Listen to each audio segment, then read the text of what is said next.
ग्राम में रहकर गृहस्थ आश्रम धर्म का पालन करता हूँ। मेरी जिज्ञासा ये है कि आपने पहले भी कहा है कि प्रणव अक्षर में अणुबम से ज़्यादा शक्ति है, तो उसका उच्चारण नहीं करना चाहिए। तो जो हम गृहस्थ लोग हैं, प्रणव अक्षर का ही ना करें, ओम नमः शिवाय, हरिओम, जो इस तरह के मंत्र हैं उनका भी ना करें। तो कहाँ सुना है? आपके वीडियोस में सुना है। अच्छा, क्या नाम है? दीपांकर काम्बोज। क्या? दीपांकर काम्बोज। काम्बोज। अच्छा, बैठिए। पहली बात तो यह है कि पुस्तकों में देखकर जो मंत्र जपने लगते हैं या लगती हैं, उनका बनता डार हो जाता।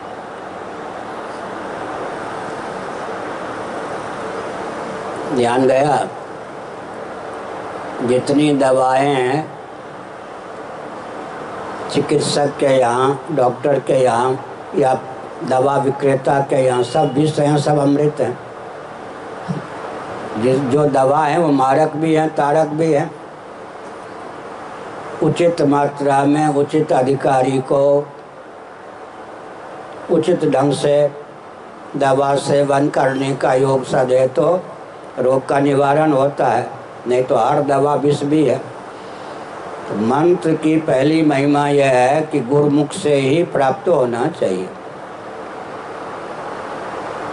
अपने आप कोई मंत्र जपेंगे वो विस्फोट कर देगा मंत्र। दूसरी बात है कि मंत्र भी कीलित होते हैं, प्रतिबंधित होते हैं। सिद्ध गुरुओं में मंत्र के शोधन की विधा का ज्ञान होता है। गुरु भी ऐसा होना चाहिए जो अज्ञान के वशीभूत होकर या लोभ भय के वशीभूत होकर, जिस व्यक्ति को जो मंत्र धार नहीं सकता, जिस मंत्र की शक्ति को जो व्यक्ति नहीं पचा सकता, उसको वो मंत्र ना दे। हलवा, पूरी, कचौरी, रबड़ी, मालपुआ, घेवर, ठीक है। अब संग्रहणी का कोई मरीज है जिसकी पाचन शक्ति बड़ी दुर्बल है, उसको दे देंगे तो हलवा, पूरी, रबड़ी, कचौरी उसके लिए विष है या नहीं? जो मट्ठे का मट्ठा ही पचा सकता है या छेने का रस ही पचा सकता है, उसको मालपुआ दे देंगे, क्या होगा? मुझे 22 बार भी कांच दिया गया, 2 बार विष दिया गया, मुझको इतनी रबड़ी दे दो तो 7-8 महीने तक 4 बार स्नान करना पड़ेगा, शौचालय में जाना पड़ेगा। समझ गए ना? तो मंत्र अधकचरे, जिनको मंत्र की शक्ति का, अधिकारी का ज्ञान नहीं है, उनसे नहीं लेने चाहिए। पुस्तक में देखकर अपने आप कोई मंत्र जपना अपने जीवन के साथ, प्रज्ञा शक्ति, प्राण के साथ खिलवाड़ करना। और ओम की बात है, अभी हम त्र्यंबकेश्वर गए थे, वहाँ एक संप्रदाय है, महाराष्ट्र में बहुत से पंथ हैं, संप्रदाय। रोज़ माइक से कोई युवक या जिसको लगाया होगा 1-2 घंटे मंत्र पाठ आदि करता था। उसमें लगभग 10 मिनट वो गायत्री मंत्र भी माइक से पढ़ता था। तो वो माइक से पढ़ा हुआ गायत्री मंत्र तो पूरा वातावरण को ही विस्फोट कर देगा। गायत्री मंत्र ये सब एटम बम से ज़्यादा शक्ति मंत्र में होती है। मैं बहुत विस्तार पूर्वक से सिद्ध कर सकता हूँ, क्योंकि सृष्टि शब्द से बनती है। समझ गए? ब्रह्मसूत्र में देवताधिकरणम है, उस पर शंकर भाष्य पढ़िए। परमात्मा ने सृष्टि के आरंभ में भूह इस वैदिक शब्द का उच्चारण किया, पृथ्वी बन गई। पृथ्वी का बीज मंत्र लम है, लौ है। लौ एक अक्षर है या नहीं? अनुस्वार लगा दो तो लम, नहीं तो केवल लौ। दोनों ही पृथ्वी के बीज हैं। इस लौ से पृथ्वी प्रकट हो जाती है, लौ से जल प्रकट हो जाता है, रौ से अग्नि का प्रादुर्भाव हो जाता है, हौ से वायु का प्रादुर्भाव हो जाता है, य से आकाश का प्रादुर्भाव हो जाता है। हय भरत लण व्याकरण का सूत्र भी है। आजकल के व्याकरण वाले समझते नहीं कि ये तंत्र शास्त्र है। हय भरत लण बोल तो देते हैं पर हय वर ल ये बीज मंत्र हैं, उनको पता ही नहीं। तो ओम ये क्या है मालूम है?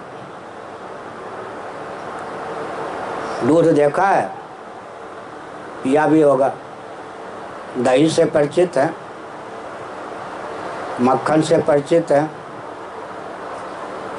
घी से परिचित हैं, आगे के घाटी से परिचित नहीं होंगे। मंड, घृतसार सर्वस्व मंड होता है। देहात में माण बोलते हैं, माण। गरीबों को कहाँ से मंड मिले? तो चावल भात बनाते समय इतना जल डालते हैं कि चावल सिद्ध भी हो जाए, जल उसी में क्या हो जाए, पच जाए, या कुछ गाढ़ा गाढ़ा जल शेष रह जाए, उसको पसा लेते हैं। उसका नाम माण, माड़ी, माण, मंड का अपभ्रंश। मंड समझ में आ जाएगा। शुद्ध घी हो,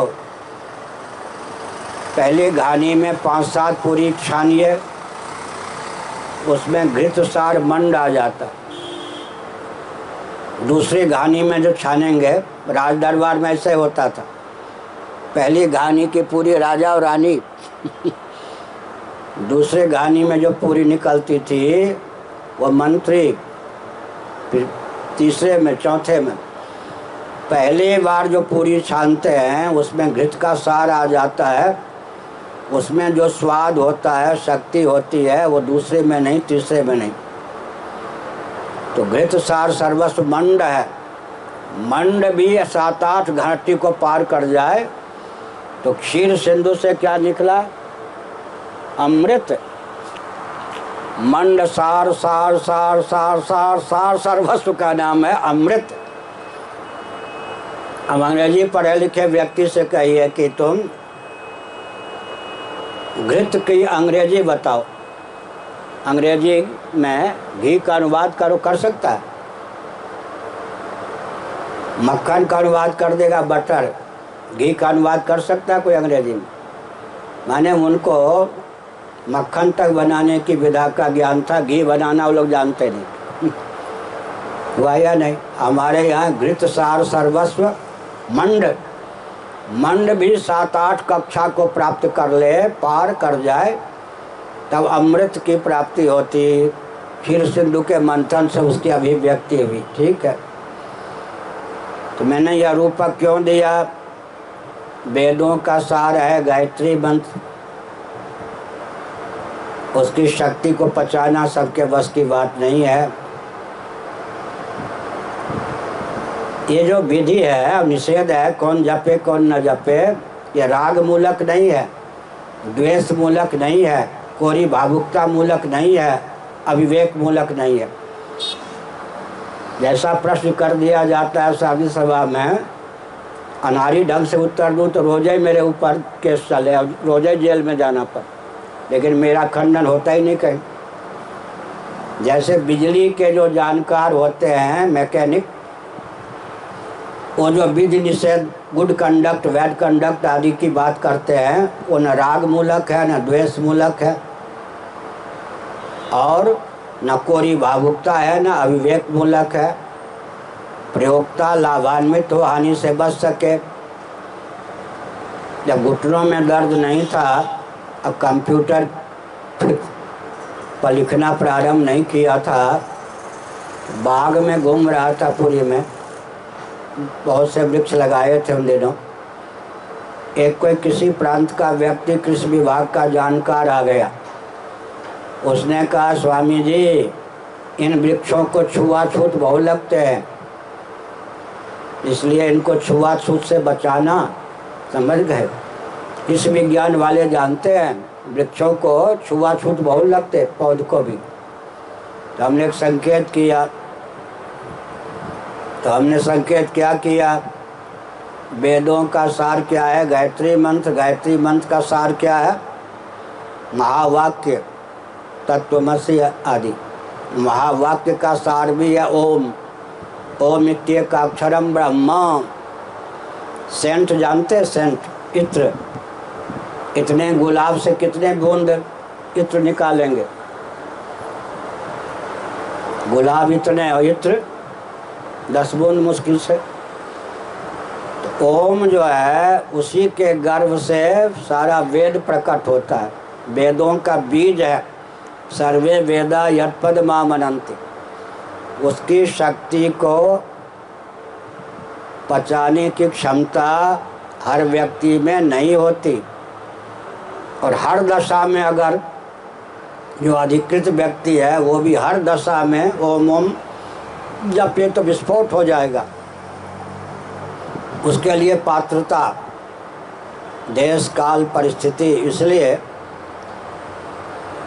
कॉस्टाइल जानते हैं? कॉस्टाइल पेट साफ करने के लिए अंडी का तेल सीधे दे दिया जाए तो बोरिंग कर दे। उसको क्या है, चिकित्सक क्या करते हैं, हल्का फुल्का बना देते।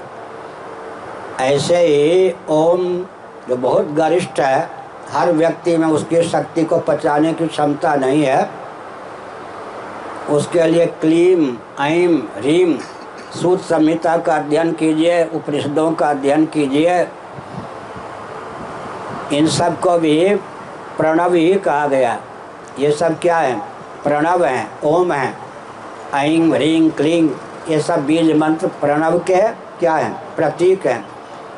फल तो वही देते हैं, विस्फोट नहीं करते।